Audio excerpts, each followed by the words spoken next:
ಹರಿ ಓಂ ಶ್ರೀ ಗುರುಭ್ಯೋ ನಮಃ ಪರಮಗುರುಭ್ಯೋ ನಮಃ ಶ್ರೀಮದಾನಂದತೀರ್ಥಭಗವತ್ಪಾದಾಚಾರ್ಯ ಗುರುಭ್ಯೋ ನಮಃ. ಶ್ರೀ ವೇದವ್ಯಾಸರು ರಚಿಸಿದ ಶ್ರೀಮದ್ ಭಾಗವತಕ್ಕೆ ಭಾಗವತ ಅನುಕ್ರಮಣಿಕಾ ಎಂದು ಶ್ರೀ ವಾದಿರಾಜ ತೀರ್ಥರು ರಚಿಸಿದರು. ಅದರಲ್ಲಿ ದಶಮಸ್ಕಂದದ ಪೂರ್ವಾರ್ಧವನ್ನು ಚಿಂತಿಸಿದ್ದೇವೆ. ಈಗ ಪ್ರಸ್ತುತ ಉತ್ತರಾರ್ಧವನ್ನು ಚಿಂತಿಸೋಣ. ಹರಿ ಓಂ.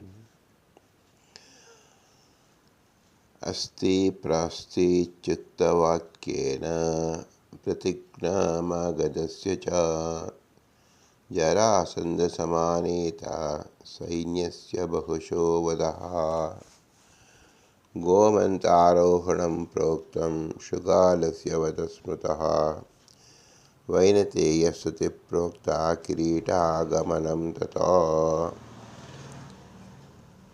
ಭಗವಂತನ ಅವತಾರ ಆಗುವುದು ಎರಡು ಮುಖ್ಯ ಪ್ರಯೋಜನ: ಶಿಷ್ಟ ಶಿಕ್ಷಣ,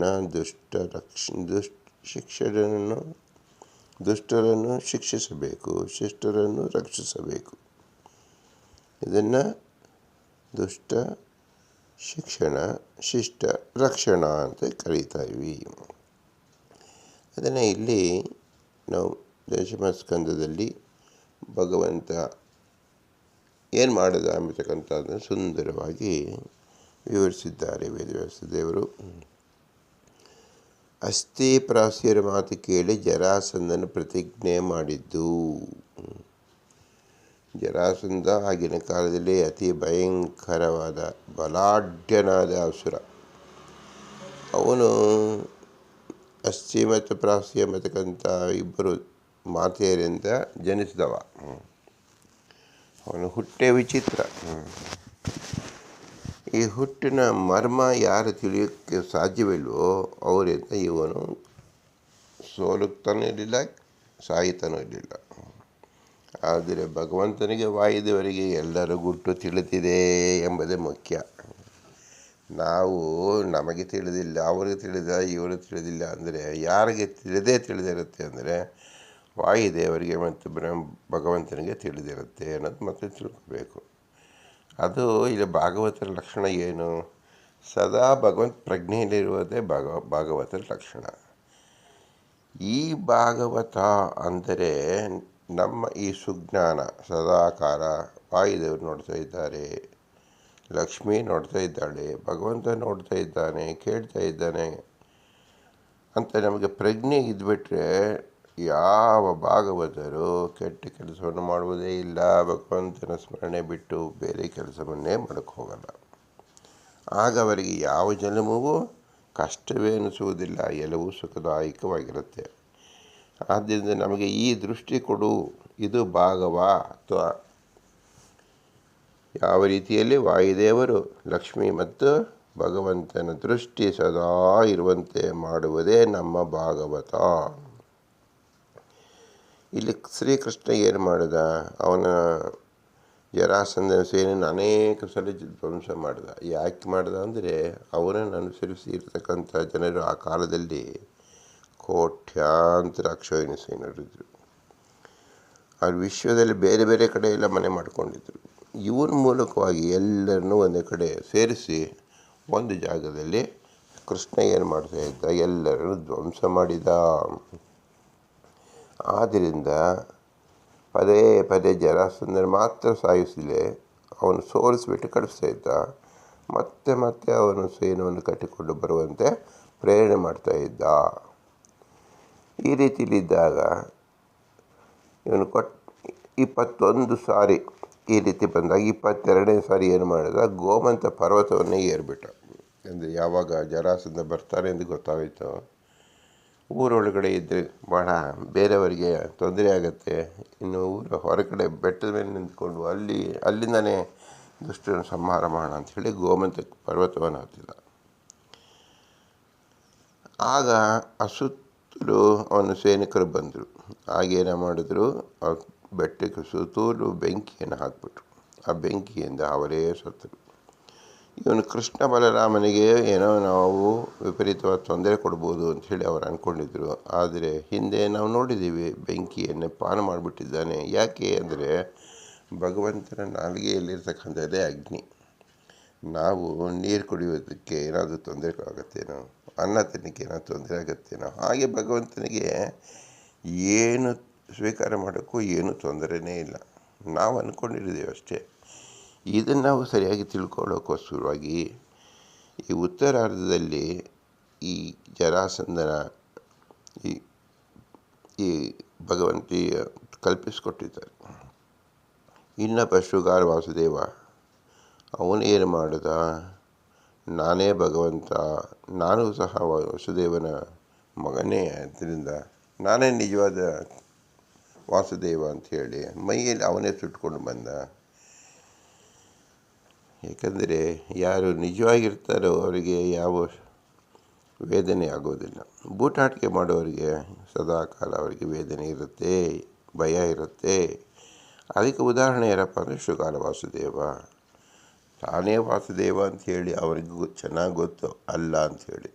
ಆದರೆ ಜನರಿಗೆ ತೋರಿಸ್ಬೇಕು ಅವನೇನು ಮಾಡಬೇಕಾಯಿತು, ತನ್ನ ಎದೆಯನ್ನು ತಾನು ಸುಟ್ಕೋಬೇಕಾಗಿತ್ತು, ಆರ್ಟಿಫಿಷಿಯಲ್ ಗಾರ್ಡನ್ ಇಟ್ಕೋಬೇಕಾಗಿತ್ತು, ಮತ್ತು ಜನಗಳ ಹತ್ರ ಕೊಚ್ಕೋಬೇಕಾಗಿತ್ತು. ಎಲ್ಲಿ ತನಕ ಮೌಢ್ಯ ಜನರು ಇದು ಕೇಳೋರು ಈಗಲೂ ನಾವು ನೋಡ್ತೀವಲ್ಲ. ಈ ಮೌಢ್ಯ ಜನರು ಕೆಲವು ಹೇಳಿಕೆಯನ್ನೇ ಕೇಳಿಕೊಂಡು ಅವರ ತಲೆ ಬುದ್ಧಿ ಇಲ್ಲದೆ ಹೋಗ್ತಾ ಇರ್ತಾರೆ. ಹಾಗೆ ಶೃಗಾಲ ವಾಸುದೇವರ ಫಾಲೋವರ್ಸ್ ಆಗಿನ ಕಾಲದಲ್ಲಿ ಭಾಳ ಜನ ಇದ್ದರು. ಶ್ರೀಕೃಷ್ಣ ಏನು ಮಾಡಿದ, ಶೃಗಾಲ ವಾಸುದೇವನ ಪರಸ್ಪರ ಎದುರು ನಿಂತುಕೊಂಡು ಅವನ ಯುದ್ಧ ಮಾಡಿ ಅವನನ್ನು ಸಂಹಾರವೇ ಮಾಡಿಬಿಟ್ಟು. ಅಂದರೆ ಯಾವ ಬೂಟಾಟಿಕೆಗಳು ಎಲ್ಲಿ ತನಕ ನಡೆಯುತ್ತೆ ಅಂದರೆ ಒರಿಜಿನಲ್ ಪರ್ಸನ್ ಯಾರು ಅವ್ರ ಮೂಲಕ ಅವರ ಎದುರು ಆಗೋ ತನಕ ನಡೆಯುತ್ತೆ ಅಂತ ಅಷ್ಟೇ ಅರ್ಥ. ಹಾಗೆ ಕಾಲ್ಪಿತವಾಗಿ ಅಂದರೆ ಅಲ್ಲಿ ಇಲ್ಲದೇ ಇರತಕ್ಕಂಥ ನಾವು ಬೂಟಾಟಿಕೆಯಾಗಿ ನಾವು ಏನೊಂದು ನಮ್ಮ ಪರ್ಸನಾಲಿಟಿಯನ್ನು ಹೇಳ್ಕೊಂಡಿದ್ದರೆ ಅದು ನಿಜವಾದ ಪರ್ಸನಾಲಿಟಿ ಎದುರುಗಡೆ ಸಪ್ಪೆ ಆಗಿಬಿಡುತ್ತೆ, ಮಸುಕು ಬಡಿಯುತ್ತೆ. ಇದು ನಿಜವಾದ ಭಾಗವತ. ಅಂದರೆ ನಾವು ಭಗವಂತನ ಎದುರು ಸದಾ ದಾಸ್ಯಭಾವದಲ್ಲಿರಬೇಕು. ನಾವು ಎಂದೂ ಸ್ವತಂತ್ರರಲ್ಲ ಎಂಬತಕ್ಕಂಥ ಪ್ರಜ್ಞೆ ಇರಬೇಕು. ಇದು ನಮ್ಮ ಭಾಗವತ. ಅಲ್ಲಿ ಗರುಡನು ಬಂದು ಸ್ತೋತ್ರ ಮಾಡ್ತಾನೆ. ವಿಷ್ಣುವಿನ ಕಿರೀಟ ಕೃಷ್ಣನಿಗೆ ಅರ್ಪಿಸ್ತಾನೆ ಗೋಮಂತಕ ಪರ್ವತದಲ್ಲಿ. ಇದು ಮೇಲುಕೋಟೆ ಚಲವರಾಯ ಎಂಬತಕ್ಕಂಥ ಕ್ಷೇತ್ರ ಪರಿಚಯವನ್ನು ಕೃಷ್ಣ ಆಗ ಮಾಡಿದ. ಅಂದರೆ ದಿತಿ ದೇವಿಯ ಯಾವ ಸ್ವರ್ಗದಲ್ಲಿ ಇದ್ದಾಗ ಬಲಿಚಕ್ರವರ್ತಿ ಕಿರೀಟವನ್ನೇ ಅಲ್ಲಿಂದ ಅವನ ಬಲಿಚಕ್ರವರ್ತಿಯಲ್ಲಿ ಯೋಗ್ಯ ಚೇತನವೂ ಹೌದು, ಅಯೋಗ್ಯ ಚೇತನವೂ ಇತ್ತು. ಅಯೋಗ್ಯ ಚೇತನ ಪ್ರೇರಣೆಯಿಂದ ಭಗವಂತನ ವಸ್ತು ಯಾವುದು ಕಿರೀಟ ಅದನ್ನೇ ಕಸಿಯುವಂಥ ಪ್ರಜ್ಞೆ ಬಂದ್ಬಿಡ್ತು. ಆಗ ಕಸಿಕೊಂಡು ಬಂದಾಗ ಅವನ ಹಿಂದೆ ಗರುಡ ದೇವರು ಹಿಂಬಾಲಿಸಿದಾಗ ಆ ಗೋಮಂತಕ ಬೆಟ್ಟದಲ್ಲಿ ಅವನನ್ನು ಹಿಡಿದು ಆ ಕಿರೀಟವನ್ನು ಗರುಡ ತನ್ನ ಕೈಲಿ ಇಟ್ಕೊಂಡಿದ್ದ. ಇಲ್ಲಿ ಕೃಷ್ಣನು ಬಂದಾಗ ಆ ಕಿರೀಟವನ್ನು ಅವನಿಗೆ ತೊಡಗಿಸಿದಾಗ ಸರಿ ಹೋಯಿತು. ಅದೇ ಮೇಲುಕೋಟೆಯ ಚಲವರಾಯ. ಅಂದರೆ ಏನರ್ಥ ಅಂದರೆ ಭಗವಂತನ ವಸ್ತು ಬೇರೆಯವರು ಹಾಕಿಕೊಳ್ಳೋದಕ್ಕೂ ಯೋಗ್ಯರಲ್ಲ. ನಮ್ಮ ಭಾಗವತ, ನಮ್ಮ ಭಾಗ ಏನು, ದಾಸ್ಯಭಾವ, ಭಗವಂತನ ಅನುಗ್ರಹ ರೂಪ. ಇದನ್ನು ನಾವು ಕೊಡು ಅಂತ ಕೇಳ್ಕೊಳ್ಬೇಕು ಎಂಬತಕ್ಕಂಥ ಅದನ್ನು ತಾತ್ಪರ್ಯ ಅಂತ ತಿಳಿಬೇಕು. ಗೋಮಂತ ದಾಹನಂ ಪ್ರೋಕ್ತಂ ಮಧುರಾಗಮನಂ ಸ್ಮೃತಂ ದ್ವಾರವಸ್ತಶ್ಚಕರಣಂ ಸ್ಥಾಪನಂ ಸ್ವಜನಸ್ಯ ಚ ಗುಹಾ ಪ್ರವೇಶ ಕೃಷ್ಣಸ್ಯ ಯವನಸ್ಯ ವಧಸ್ತತಃ ಮುಚುಕುಂದಸ್ತುತಿ ಪ್ರೋಕ್ತ ದ್ವಾರಕಾಗಮನಂ ಸ್ಮೃತಂ. ಗೋಮಂತ ಪರ್ವತಕ್ಕೆ ಬೆಂಕಿ ಹಚ್ಚಿದ ನಂತರ ಮಧುರಾಪಟ್ಟಣಕ್ಕೆ ಹೋಗಿ ಅಲ್ಲಿ ಮತ್ತೆ ಹಿಂದಿರುಗಿದ. ದ್ವಾರಕಾಪಟ್ಟಣವನ್ನು ರಚನೆ ಮಾಡಿದ, ಅಲ್ಲಿ ತನ್ನವರು ಸ್ಥಾಪಿಸಿದ. ನೋಡಿ, ಯಾವಾಗ ನಾವು ಹೆಚ್ಚು ಜನ ಯೋಗ್ಯರಿರ್ತಾರೋ ನಾವು ಏನು ಮಾಡಬೇಕು, ಅವರಿಂದ ದೂರ ಹೋಗಿ ನಮ್ಮದೇ ಪ್ರಾಂತ್ಯದಲ್ಲಿ ವಾಸ ಮಾಡಬೇಕು. ಏಕೆಂದರೆ ನಾವು ಸಂತೆ ಮಧ್ಯದಲ್ಲಿ ಕೂತುಕೊಂಡು ಗಾಯತ್ರಿ ಜಪ ಮಾಡೋಕ್ಕೆ ಸಾಧ್ಯವೇನು? ಆದ್ದರಿಂದ ನಾವು ಏನು ಮಾಡಬೇಕು, ಏಕಾಂತ ಸ್ಥಳವನ್ನು ಹುಡುಕಿಕೊಳ್ಳಬೇಕು. ಭಗವಂತ ಕೊಟ್ಟಿರ್ತಕ್ಕಂಥ ಪ್ರಪಂಚ ಅತಿ ವಿಶಾಲವಾಗಿದೆ. ಏಕಾಂತ ಸ್ಥಳದಲ್ಲಿ ಇದ್ದು ನಮ್ಮ ಸಾಧನೆ ಮಾಡಿಕೊಳ್ಳುವುದೇ ಭಾಗವತ ಎಂಬತಕ್ಕಂಥದ್ದನ್ನು ಇಲ್ಲಿ ಹೇಳ್ತಾ ಇದ್ದಾರೆ. ಕೃಷ್ಣ ಒಂದು ಗುಹಾ ಪ್ರವೇಶ ಮಾಡಿದ. ಯಾಕೆ ಮಾಡಿ ತೋರಿಸ್ದ ಅಂದರೆ ಎಲ್ಲರ ಗುಹೆಯಲ್ಲಿರ್ತಕ್ಕಂಥ ಭಗವಂತನೇ.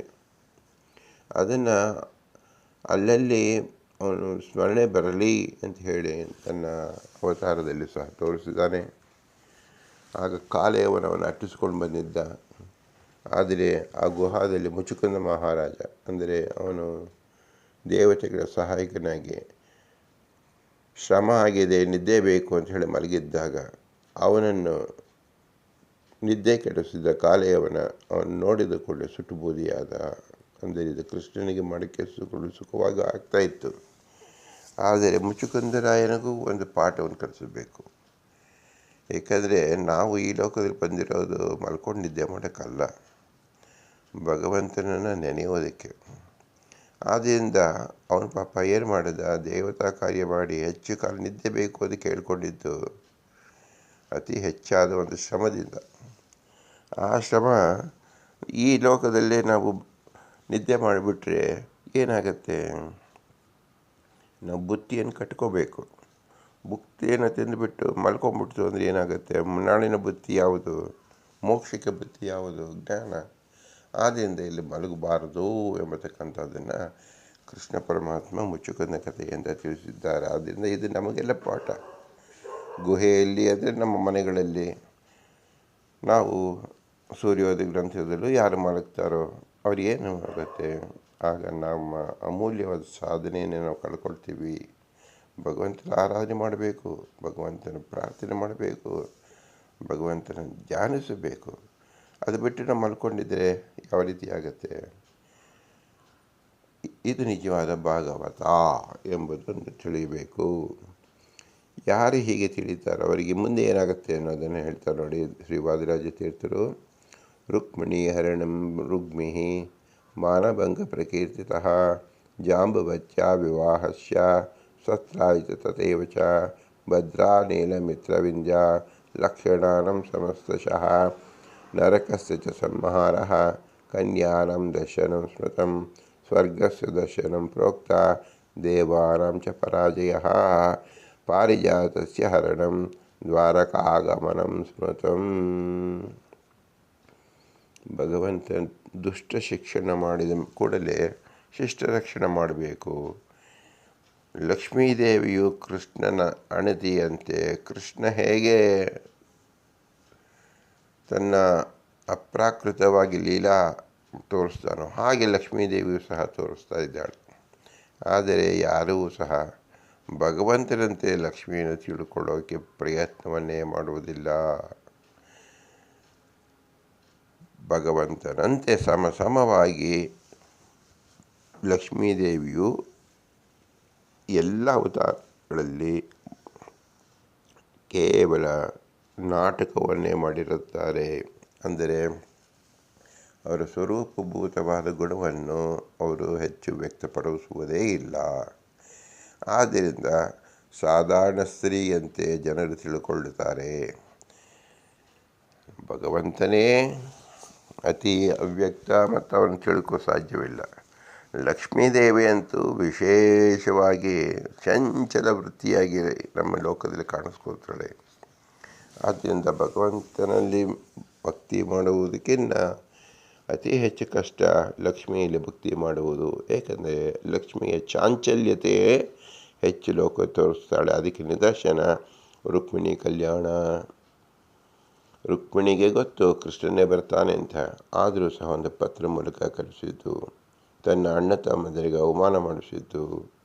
ಇದರಂತೆ ಜಾಂಬುವತಿ ಆಗಲಿ, ಸತ್ಯಭಾಮ, ಭದ್ರ, ನೀಲ, ಮಿತ್ರವಿಂದ, ಲಕ್ಷಣ ಇವರೆಲ್ಲ ಎಲ್ಲ ವಿವಾಹವನ್ನು ಕೃಷ್ಣ ಮಾಡಿಕೊಂಡಾಗಲೂ ಪ್ರತಿಯೊಂದು ಅಷ್ಟಮಹೇಶ್ವರಿ ವಿವಾಹದಲ್ಲೂ ಭಕ್ತರಿಗೆ ಒಂದು ಪಾಠವನ್ನು ತಿಳಿಸ್ಕೊಡ್ತಾ ಇದ್ದಾರೆ ವೇದವ್ಯಾಸ ದೇವರು. ಅದನ್ನು ತೋರಿಸಿದ್ದಾರೆ ಇಲ್ಲಿ ಶ್ರೀ ವಾದಿರಾಜ ತೀರ್ಥರು.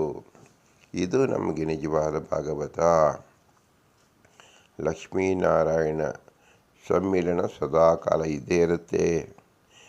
ಯಾವ ಕಾಲದಲ್ಲೂ ವಿರಹ ಎಂಬತಕ್ಕಂಥದ್ದಿಲ್ಲ. ಅದು ಕೃಷ್ಣಾವತಾರದಲ್ಲಿ ಅಷ್ಟಮಹಿಷಿಯರ ಸಮ್ಮಿಲನ ಇರುತ್ತೆ.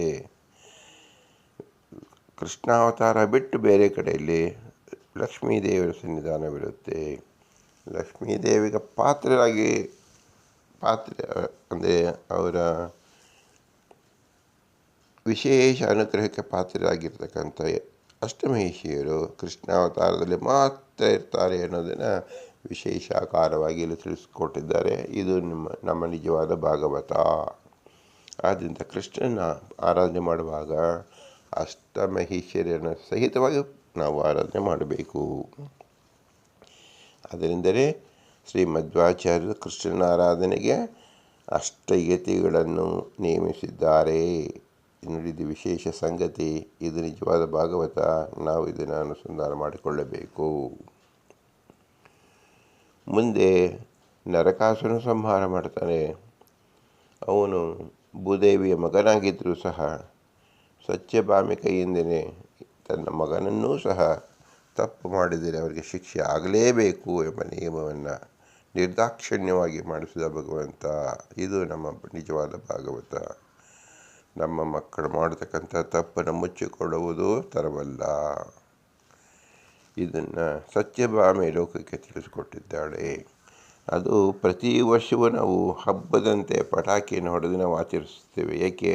ಇದು ಮರೆಯಬಾರ್ದು, ಕಣ್ಣಲ್ಲಿ ನೋಡಬೇಕು, ಕಿವಿಯಲ್ಲಿ ಮರೆಯಬಾರದು ಅಂಥೇಳಿ ಪಟಾಕಿಯನ್ನು ಹಾರಿಸೋದು ಉದ್ದೇಶವೇ ಆಗಿದೆ.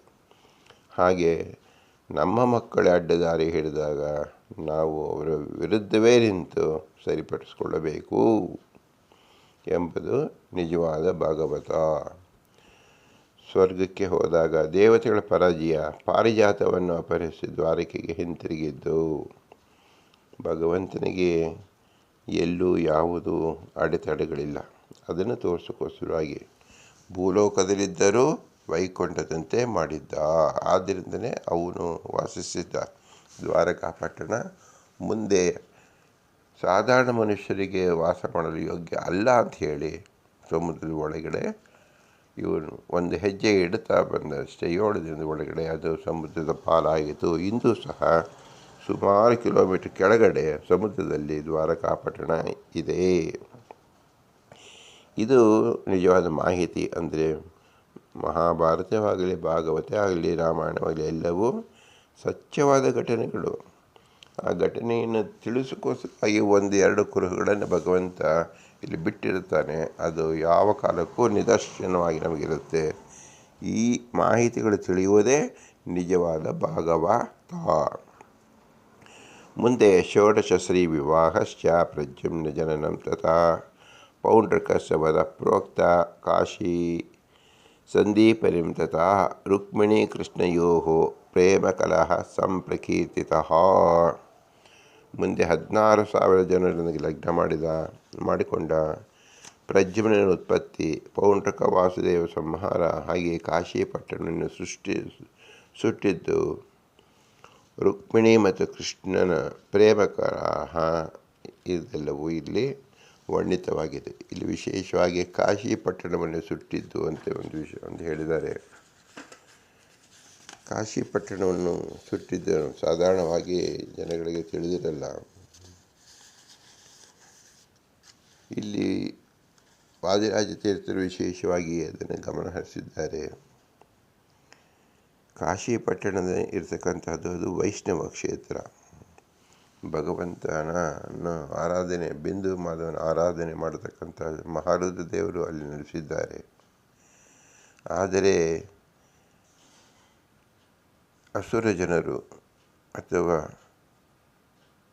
ವೈಷ್ಣವತ್ವವನ್ನು ಇಲ್ಲದೇ ಇರತಕ್ಕಂಥ ಜನರು ಏನು ಮಾಡಿದರು, ಹಿಂದೆ ಜರಾಸಂಧನಿದ್ದಂತೆ ಶೈವ ಪಾರಮ್ಯವನ್ನು ತೋರಿಸೋಕ್ಕೋಸ್ಕರವಾಗಿ ಒಂದು ಪಟ್ಟಣವನ್ನು ನಿರ್ಮಾಣ ಮಾಡಿ ಅಲ್ಲಿ ಶೈವಲಿಂಗವನ್ನು ಪ್ರತಿಷ್ಠಾಪನೆ ಮಾಡಿ ಆರಾಧನೆ ಮಾಡೋಕ್ಕೆ ಪ್ರಾರಂಭ ಮಾಡಿದ್ರು. ಅದು ಪವಿತ್ರವಾದ ಗಂಗಾ ಜಲದ ಪಕ್ಕದಲ್ಲಿ. ಅಲ್ಲಿ ಗಂಗಾಧರ ನಿಲ್ಲಿಸಿದ್ದು ಏನಪ್ಪ ಅಂದರೆ, ದೇವಲೋಕದಿಂದ ತನ್ನ ಜಟೆಯಿಂದ ಗಂಗಾಧರನೇ ಈ ಗಂಗೆಯನ್ನು ಹರಿಸಿದವ. ಈ ಗಂಗೆ ಅನ್ನೋದು ವಿಷ್ಣು ಪಾದೋದಕ. ಇಷ್ಟು ತಿಳಿಸೋಕ್ಕೋಸ್ಕರ ಅಲ್ಲಿರ್ತಕ್ಕಂಥದ್ದು. ಆದರೆ ಇದನ್ನು ವ್ಯತಿರಿಕ್ತವಾಗಿ ಜನರು ಹೇಳಿದಾಗ ಅಲ್ಲಿರ್ತಕ್ಕಂಥ ಭಾಗವೆಲ್ಲ ಸುಟ್ಟು ಹೋಯಿತು. ನಂತರ ಅದನ್ನು ನಿರ್ಮಾಣ ಮಾಡಿ ಬಿಂದು ಮಾಧವನನ್ನು ಆರಾಧನೆ ಮಾಡಿದಾಗ ಈಗಲೂ ಸಹ ಬಿಂದು ಮಾಧವ ಎಂಬತಕ್ಕಂಥದ್ದು ಪಂಚತೀರ್ಥದ ಮಧ್ಯದಲ್ಲಿ ಇದೆ. ಉಳಿದ ಕಡೆ ದಹನ, ಯಾವ ಮನುಷ್ಯ ಮೃತನಾದರೆ ಅವನ ಶರೀರವನ್ನು ದಹನ ಮಾಡೋಕ್ಕೋಸ್ಕರವಾಗಿ ಜಾಗವನ್ನು ಮಾಡಿಕೊಂಡಿದ್ದಾರೆ. ಅಂದರೆ ಅವತ್ತು ಕಾಶಿ ಪಟ್ಟಣ ಸುಡುವುದು, ಇವತ್ತು ದೇಹವನ್ನು ಸುಡುವುದು ಅಲ್ಲೇ ಆಗಿದೆ. ಈ ದೇಹವನ್ನು ಸುಡುವುದು ಏನರ್ಥ ಅಂದರೆ ಈ ಪಾರ್ಥಿವ ಶರೀರ ಅನಿತ್ಯವಾದುದು. ನಿತ್ಯವಾದ ಯಾವುದು? ಆ ಬಿಂದು. ಯಾವ ಬಿಂದು? ಬಿಂದು ಮಾಧವನ ಆರಾಧನೆ. ಇದನ್ನು ಭಾಗವತರು ತಿಳಿಯಬೇಕು. ಇದೇ ನಿಜವಾದ ಭಾಗವತದ ಸಂದೇಶ. ಇದನ್ನು ನಾರದರೇ ಕೃಷ್ಣಾವತಾರ ಕಾಲದಲ್ಲಿ ಬಂದು ಪರೀಕ್ಷೆ ಮಾಡಿ ಅದು ಲೋಕಕ್ಕೆ ಪ್ರಚಾರ ಮಾಡಿದ್ದಾರೆ. ಅದನ್ನು ಮುಂದೆ ಹೇಳ್ತಾ ಇದ್ದಾರೆ. ನಾರದ ಆಗಮನಂ ಪ್ರೋಕ್ತ ವಿಶ್ವರೂಪ ಪ್ರದರ್ಶನಂ ರಾಜಸೂಯ ಸಮಾರಂಭೋ ಜರಾಸಂಧವಧಸ್ತತಾ ರಾಜಸೂಯ ಸಮಾಪ್ತಿಶ್ಚ ಜ್ಯೋತ ಉಪಕ್ರಮಣಂ ತಥಾ ವನವಾಸಂ ಪಾಂಡವಾನಂ ಸಾಲ್ವಯುದ್ಧಂ ಅತ ಪರಂ. ನಾರದರು ಬಂದು ಕೃಷ್ಣನ ವಿಶ್ವರೂಪ ನೋಡಿದ್ದು, ವಿಶ್ವರೂಪವನ್ನು ನೋಡಿ ಪ್ರತಿಯೊಬ್ಬರ ಮನೆಯಲ್ಲಿ ಏನನ್ನು ಕಂಡರೋ ಅದೇ ಪುರಂದರದಾಸರಾಗಿ ಕೃಷ್ಣನ ಮಹಿಮೆಯನ್ನು, ಕೃಷ್ಣನ ಲೀಲೆಯನ್ನು, ಕೃಷ್ಣನ ಅನೇಕ ವರ್ಣಗಳನ್ನು ಮಾಡಿದ್ದಾರೆ. ನಿಜವಾದ ಭಾಗವತ ಯಾವುದು ಹೀಗಾದರೆ ಪುರಂದರದಾಸರ ಕೀರ್ತನೆಗಳು. ನಾವು ಭಾಗವತವನ್ನು ಈ ಪುರಂದರದಾಸರ ಕೀರ್ತನೆಯೊಂದಿಗೆ ನಾವು ಚಿಂತನೆ ಮಾಡಬೇಕು. ಪುರಂದರದಾಸರ ಪ್ರತಿಯೊಂದು ಕೀರ್ತನೆಯು ಭಾಗವತ. ಆದ್ದರಿಂದ ನಮ್ಮ ಭಾಗ ಯಾವುದು? ಕೀರ್ತನೆ, ಪುರಂದರದಾಸರ ಕೀರ್ತನೆ. ಅವರು ಪ್ರತ್ಯಕ್ಷದರ್ಶಿಗಳು. ಆದ್ದರಿಂದ ಭಾಗವತ ಅನುಕ್ರಮಣಕ್ಕಾದ ಕೂಡಲೇ ನಾವು ಅತಿ ಪ್ರಸಿದ್ಧವಾದ ಶ್ರೀ ಪುರಂದರದಾಸರ ಒಂದು ವಿಶೇಷವಾದ ಅವರ ಕೀರ್ತನೆಯನ್ನು ನಾವು ಅಭ್ಯಾಸ ಮಾಡೋಕ್ಕೆ ಪ್ರಾರಂಭ ಮಾಡಬೇಕು. ಅದು ಪುರಂದರದಾಸರೇ ನಮಗೆ ನಿಂತು ನಡೆಸಿಕೊಳ್ಳಬೇಕು. ಅದು ನಿಜವಾದ ಭಾಗವತ. ವಿಶ್ವರೂಪ, ಕೃಷ್ಣನ ವಿಶ್ವರೂಪವನ್ನು ನೋಡಿದಂಥ ಪುರಂದರದಾಸರು ಅದನ್ನು ನಮಗೆ ಕನ್ನಡ ರೂಪದಲ್ಲಿ ಇಟ್ಟಿದ್ದಾರೆ. ನಾವು ಪ್ರತಿಯೊಂದು ಪುರಂದರದಾಸನು ಸಹ ಕೃಷ್ಣನ ವಿಶ್ವರೂಪವನ್ನು ನಾವು ನೆನೆಸಿಕೊಳ್ಳಬೇಕು. ಈ ವಿಶ್ವರೂಪವನ್ನು ನೋಡಿದ ನಂತರ ರಾಜಸೂಯಾಗದ ಆರಂಭವಾಯಿತು. ನೋಡಿ, ಕ್ರಮವಾಗಿ ಭಗವಂತನ ಆರಾಧನೆ ಆದರೆ ನಿಮ್ಮ ಮನಗಳಲ್ಲಿ ರಾಜಸೂಯ ಆದಂತೆ. ರಾಜಸೂಯ ಮಾಡ್ತಕ್ಕಂಥವ್ರು ಯಾರು? ಸಾಕ್ಷಾತ್ ಬ್ರಹ್ಮದೇವರು. ಅಂದರೆ ಇಲ್ಲಿ ಭಾವಿ ಬ್ರಹ್ಮರಾದ ಭೀಮಸೇನ ದೇವರು. ಅವರಿಂದ ಜರಾಸನ ಸಂಹಾರವಾಯಿತು. ಯಾಗದ ಪೂರ್ತಿ ಆದಮೇಲೆ ಪಗಡೆ ಪ್ರಾರಂಭವಾಗಿ ಪಾಂಡವರ ವನವಾಸ ಮತ್ತು ಸಾಲ್ವನೊಂದಿಗೆ ಯುದ್ಧ ವರ್ಣನೆಯನ್ನು ಇಲ್ಲಿ ಹೇಳಿದ್ದಾರೆ. ನೋಡಿ, ಆ ಜರಾಸನ ಸಂಹಾರ ಆದ ಕೂಡಲೇ ಏನಾಯಿತು? ರಾಜಸೂಯ ಯಾಗ ಮಾಡಿದರು. ರಾಜಸೂಯ ಯಾಗದಲ್ಲಿ ಏನಾಯಿತು? ಪಗಡೆ ಆಟ ಆಡಿದ್ರು. ಆ ಪಗಡೆ ಆಟ ಅಂದರೆ ಏನು? ಅಲ್ಲಿ ದ್ರೌಪದಿ ದುರ್ಯೋಧನ ಅವಮಾನ ಮಾಡಿದ ಕೂಡಲೇ ಭೀಮಸೇನ ಮತ್ತು ದ್ರೌಪದಿ ಕೃಷ್ಣನ ಸಂಜ್ಞೆಯಂತೆ ಅವಮಾನ ಮಾಡಿದಾಗ ದುರ್ಯೋಧನನು, ಅಂದರೆ ಅವನು ಜರಾಸಂಧನ ಸತ್ತ ನಂತರ ಇನ್ನು ಅಯೋಗ್ಯರ ಅಂದರೆ ಮಿಥ್ಯಾಜ್ಞಾನಿಗಳು ಯಾರನ್ನು ಆಶ್ರಯಿಸಿದರು? ದುರ್ಯೋಧನ ಆಶ್ರಯಿಸಿದರು. ಈಗ ಅವನನ್ನು ಖಾಲಿ ಮಾಡಬೇಕು, ಅಂದರೆ ಅವನು ಶಿಕ್ಷಿಸಬೇಕು. ಆದ್ದರಿಂದ ಭೀಮಸೇನ ಮತ್ತು ದ್ರೌಪದಿಯಿಂದ ನಗುವಿನ ಮೂಲಕ ಅವನ ಕಿಚ್ಚು ಹೊರತೆಗೆದು ಅವನು ಕರೆಸಿಕೊಂಡು ಪಾಂಡವರ ಜೊತೆ ಪಗಡೆ ನೆಪ ಮಾಡಿ ಅವನನ್ನು ಕಾಡಿಗೆ ಅಟ್ಟಿದರು. ಕಾಡು ಸುಖವಾಗೇ ಇತ್ತು. ಮತ್ತು ಬಂದು ಪಾಂಡವರು ಕೌರವರನ್ನು ಧ್ವಂಸ ಮಾಡಿದರು. ಸಾಲ್ವನೊಂದಿಗೆ ಯುದ್ಧ ವರ್ಣನೆಯನ್ನು ತೋರಿಸಿದ್ದಾರೆ. ಪ್ರೋಕ್ತಂ ರಾಮಸ್ಯ ಮಾಹಾತ್ಮ್ಯಂ ವಿವಿಧಸ್ಯ ವಧಸ್ತತಾ ಯಮನಾಕರ್ಷಣಂ ಪ್ರೋಕ್ತ ಕುರು ಪುರ್ಯಾಂ ಪ್ರಕರ್ಷಣಂ ತಥಾ ಸಾಂಬ ವಿವಾಹಸ್ಯ ಶ್ರುತದೇವ ಪ್ರಸನ್ನತಾ. ಕೃಷ್ಣನವನ್ನೇ ಅವತಾರ ಮಾಡಿದ ಶೇಷದೇವರು ಬಲರಾಮ ರೂಪರಾಗಿದ್ದರು. ಅವರು ವಿವಿಧ ಸಂಹಾರ ಮಾಡಿದರು, ಯಮುನೆಯನ್ನೇ ಸೆಳೆದರು, ಹಸ್ತಿನಾವತಿಯನ್ನು ಎಳೆದಿದ್ದರು. ಸಾಂಬನ ವಿವಾಹ ಶ್ರುತದೇವ ಎಂಬ ಬಡವನಲ್ಲಿ ಕೃಷ್ಣ ಪ್ರಸನ್ನಾದ. ಶ್ರುತದೇವ ಮತ್ತು ಯಾವ ಅವಲಿಕ್ಕಿಯನ್ನು ತಂದುಕೊಟ್ಟಂಥ ಕುಚೇಲ, ಇವರು ಎಲ್ಲರೂ ಸಹ ಕೃಷ್ಣನ ಸ್ನೇಹಿತರು ಅಂತ ತಿಳಿಯಬಹುದು. ಅಂದರೆ ಭಗವಂತ ಅತೀ ಶ್ರೀಮಂತನಾದರೂ ಸಹ ಯಾರು ಭಕ್ತರೋ ಅವರನ್ನು ಎಂದೂ ಕೈ ಬಿಡುವುದಿಲ್ಲ. ಈ ಕೃಷ್ಣನ ಅನುಗ್ರಹ ಏನಿದೆ ಅದು ನಮ್ಮ ಭಾಗವತ ಎಂದು ಕೇಳಿಕೊಳ್ಳಬೇಕು. ಬಕಾಸುರವಧಶ್ಚೈವ ಶ್ರುತಿಗೀತಾ ತತಃ ಪರಂ ವಿಶಿಷ್ಟಕೌರವವಧೋ ಧರ್ಮ ಸಾಮ್ರಾಜ್ಯ ವರ್ಣನಂ ಸುಧಾಮದ್ವಿಜಯ ಮಾಹಾತ್ಮ್ಯಂ ಸುಧಾಮದ್ವಿಜ ಮಾಹಾತ್ಮ್ಯಂ ಅಶ್ವಮೇಧ ಸಮನ್ನತಿ ತ್ರಧಿಕಂ ಶತಮಧ್ಯಾಯಃ ದಶಮೇ ಅಸ್ಮಿನ್ ಪ್ರಕೀರ್ತಿತಾ. ಬಕಾಸುರನ ವಧೆ ಮತ್ತೀಗ ಒಂದು ಪದ್ಯದಲ್ಲಿ ವಾಯುದೇವರ ವಿಶೇಷವಾದ ಮಹಿಮೆಯನ್ನು ಹೇಳ್ತಾರೆ. ವಾಯುದೇವರ ಮೂಲಕ ಅಂದರೆ ಭೀಮಸೇನ ಮೂಲಕ ಕೃಷ್ಣ ಏನು ಮಾಡಿದ, ಬಕಾಸುರನ ವಧ ಮಾಡಿದ.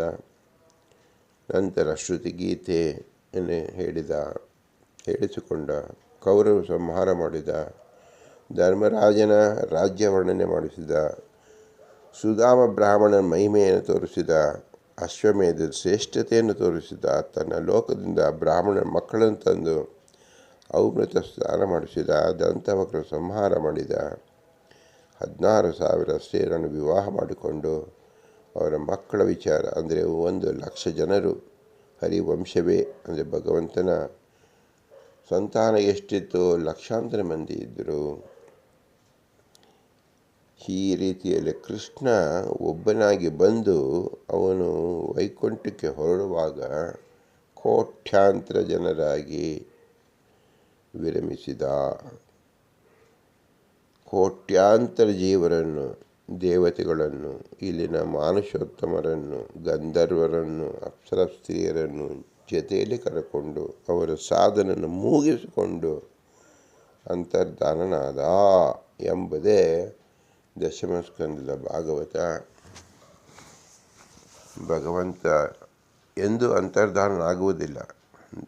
ಭಾಗವತದಲ್ಲಿ ಅಂತರ್ಧಾನ ಅಂತ ಹೇಳಿದ್ರು ಎಲ್ಲರ ಮನಸ್ಸಿನಲ್ಲಿ ಇದ್ದೇ ಇರ್ತಾನೆ, ಎಲ್ಲ ಕಣಕಣದಲ್ಲಿ ಇದ್ದೇ ಇರ್ತಾನೆ.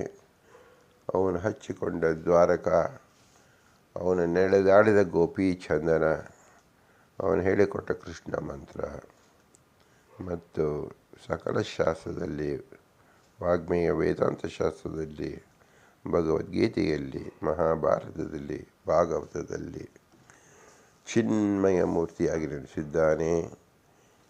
ಈ ಭಾಗವತ ಭಗವಂತ ಎಲ್ಲ ಶಾಸ್ತ್ರ ಪ್ರತಿಪಾದ್ಯನಾಗಿ ಈಗ ಕಲಿಯುಗದಲ್ಲಿ ಪುರಂದರದಾಸರ ಕೀರ್ತನೆಯಲ್ಲಿ ಕುಣಿದಾಡ್ತಕ್ಕಂಥ ಆ ಭಾಗವತ ಎಂದು ಈ ದಶಮಸ್ಕಂದದ ಮಹಾತಾತ್ಪರ್ಯ ಎಂದು ತಿಳಿಯೋಣ. ಭಾರತೀಯ ಮುಖ್ಯ ಪ್ರಾಣಾಂತರ ಶ್ರೀಕೃಷ್ಣಾರ್ಪಣಮಸ್ತು. ಹರಿ ಓಂ ಹರಿ ಓಂ ಹರಿ ಓಂ.